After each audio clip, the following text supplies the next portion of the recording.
সাম্প্রতিক উত্তেজনায় চিরপ্রতিদ্বন্দ্বী পাকিস্তানের বিপক্ষে ম্যাচ বয়কটের দাবি তুলেছেন ভারতের সাবেক ক্রিকেটারদের কেউ কেউ। তবে মাস তিনেক পরেই দুই শত্রু দেশ বিশ্বকাপের লড়াইয়ে মুখোমুখি হচ্ছে। 2013 সালের পর প্রথমবারের মতো নারী ওয়ানডে বিশ্বকাপ আয়োজন করেছে ভারত।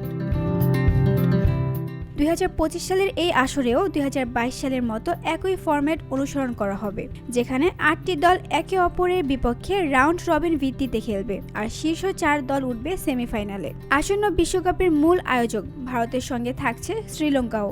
নারী ওয়ানডে বিশ্বকাপের এবারের আসরের ম্যাচগুলো হবে 5 ভেন্যুতে, যার 4টি ভারতে, অন্যটি কলম্বোর প্রেমাদাসা স্টেডিয়ামে।